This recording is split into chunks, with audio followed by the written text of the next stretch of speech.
जय माता दी। जय माँ राजराजेश्वरी। आप सभी भक्तों को मेरा प्रणाम। आप सभी का हमारे माँ राजराजेश्वरी ज्योतिष केंद्र में आप सभी का स्वागत है।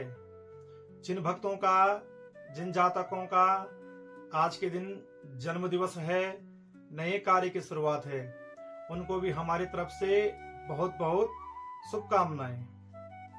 आज इस अंक में हम आपको जानकारी देंगे इंदिरा एकादशी के बारे में।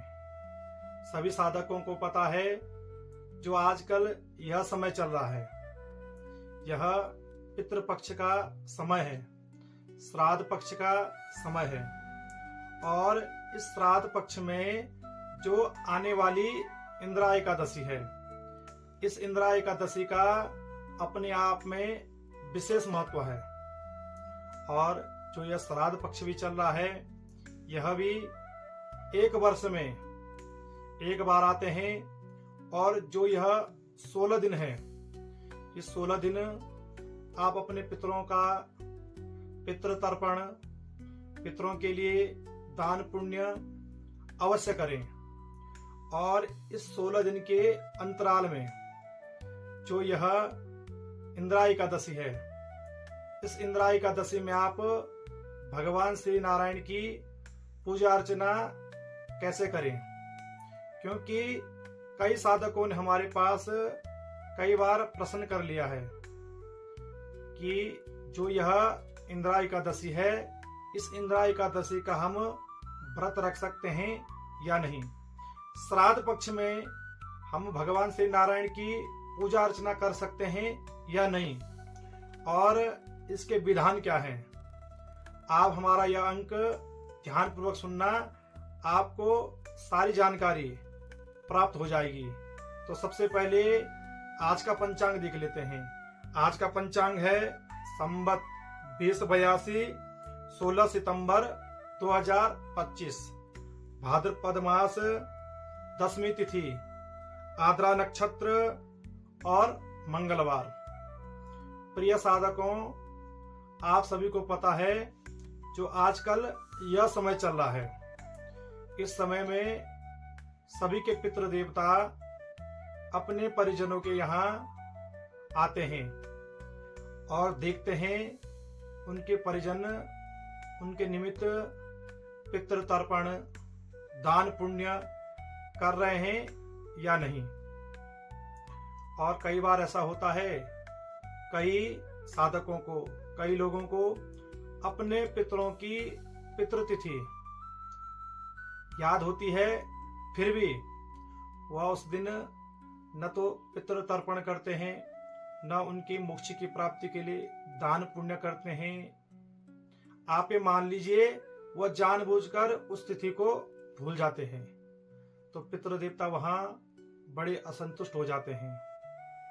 और जहां पितृ देवता असंतुष्ट हो जाते हैं, आप वहां जिंदगी में कितनी भी तरक्की कर लीजिए, आपका एक समय ऐसा आ जाएगा, आपने जहां से अपना जीवन शुरू किया था वहीं पर आ जाओगे।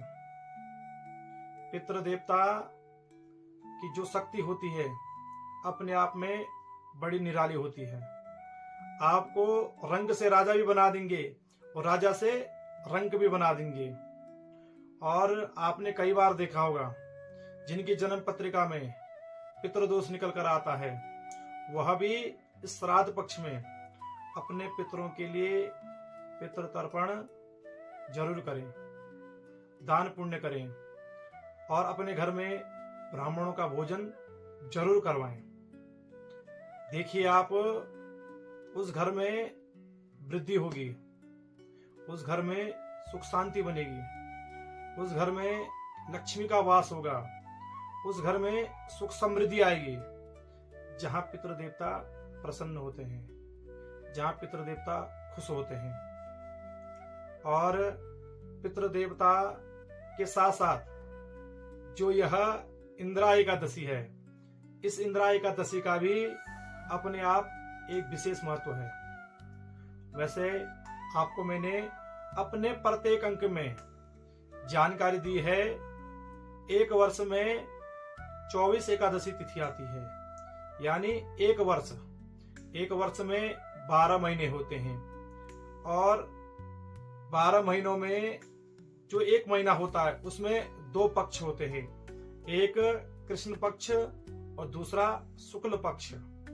एक एकादशी शुक्ल पक्ष में आती है तो दूसरी कृष्ण पक्ष में।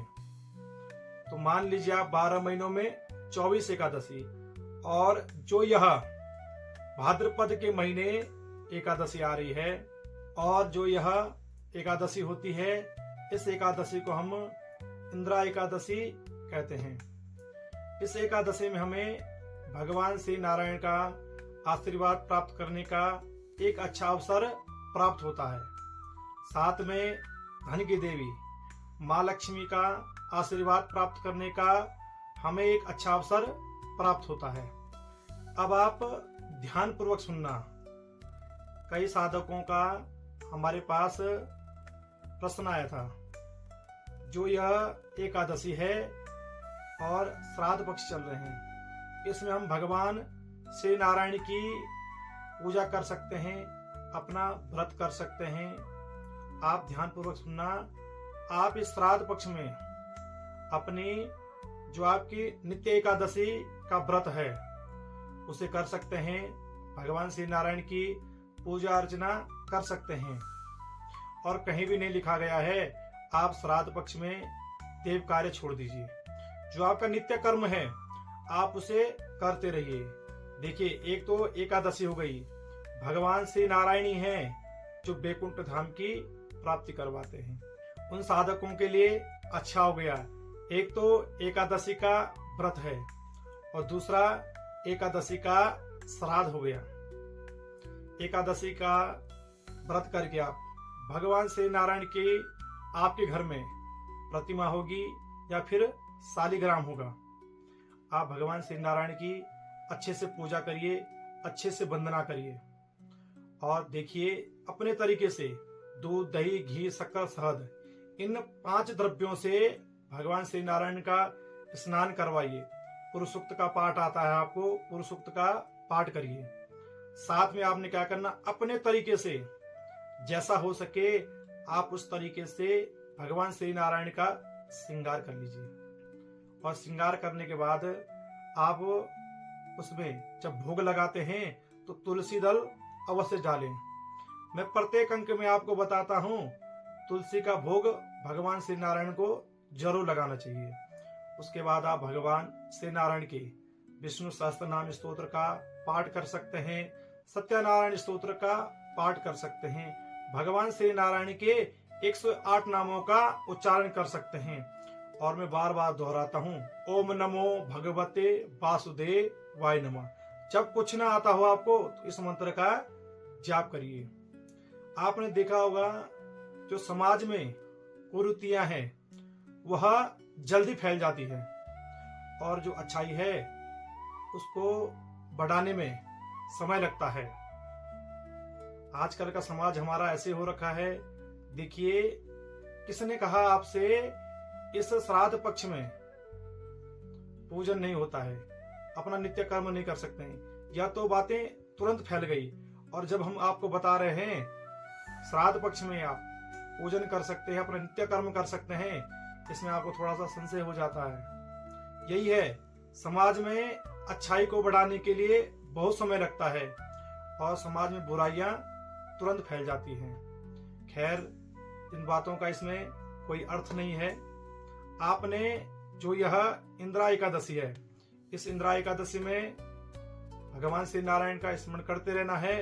और देखिए, जहां भगवान श्री नारायण प्रसन्न हैं वहां आपके पितृदेवता स्वयं ही प्रसन्न हो जाएंगे। देखना, जो यह श्राद्ध पक्ष चल रहा है, इस श्राद्ध पक्ष में आप अपने पितृदेवताओं का पितृ तर्पण करना कतई मत भूलना, क्योंकि यह मौका आपके पास बार बार नहीं आने वाला है, अगले वर्ष आएगा। और समय किसी के लिए नहीं रुकता है, अगले समय क्या हो जाए।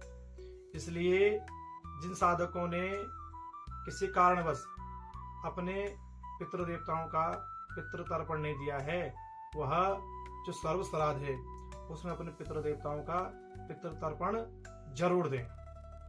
उम्मीद करता हूं जो मैं आपको जानकारी देता हूं वो आपके समझ में जरूर आती होगी। YouTube पर जो हमारा माँ राज राजेश्वरी ज्योतिष केंद्र के नाम से हमारा चैनल है, उसको भी आप जरूर सब्सक्राइब करें। सब्सक्राइब करने से क्या होगा, जो हम आपको सनातन धर्म से जुड़ी हुई जानकारी देते हैं वह जानकारी आपको सर्वप्रथम प्राप्त होगी।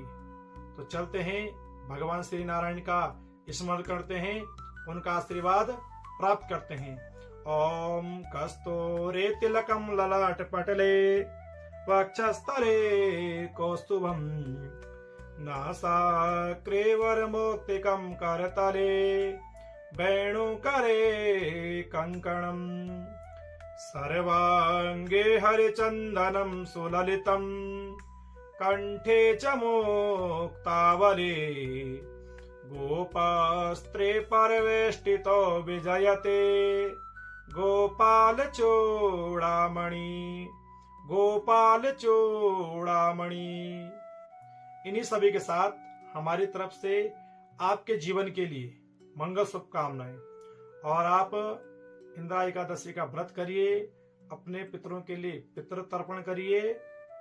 जय माता दी, जय मां राज राजेश्वरी।